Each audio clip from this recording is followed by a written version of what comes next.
22 दिन पर দুধিয়ার অস্থায়ী সেতু চালু হলো। আনুষ্ঠানিকভাবে খুলে দেওয়া হলো শিলিগুড়ি এবং মিরিকে সংযোগকারী দুধিয়ার অস্থায়ী সেতু।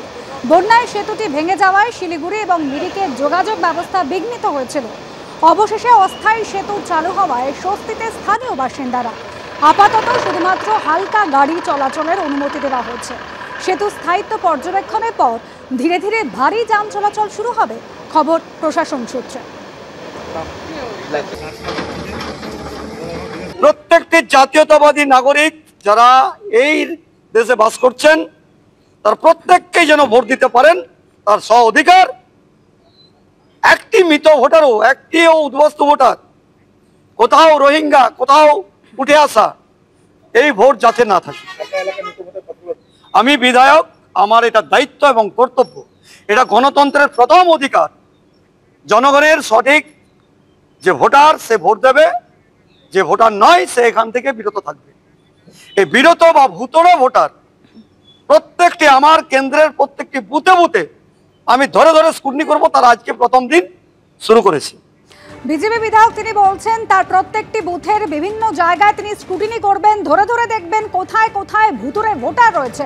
তিনি দাবি করছেন বাঁকুড়া 1 নম্বর ব্লকের আন্ধারথল অঞ্চল, সেখানে কয়েকশো ভুতুড়ে ভোটারের খোঁজ পেয়েছেন তিনি।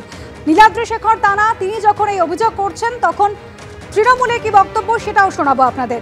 নির্বাচন কমিশনের কাজ এগুলো, এসব কাজ করে বিশৃঙ্খলা তৈরির চেষ্টা করছে নীলাদ্রি শেখর দানা, এমনই দাবি তৃণমূলের।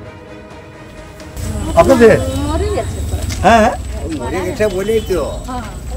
কতদিন আগে মারা গেছে? এটাই তো অসুবিধা না, এইটা ভোটের না মারা গেছে। কতদিন আগে মারা গেছে?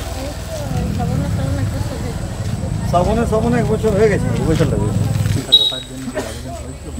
তোমরা আবেদন করেছিলে, জানিছিলে যে মারা গেছে? ছবি টবি ভোটার কার্ড ওটা দিয়ে আসছো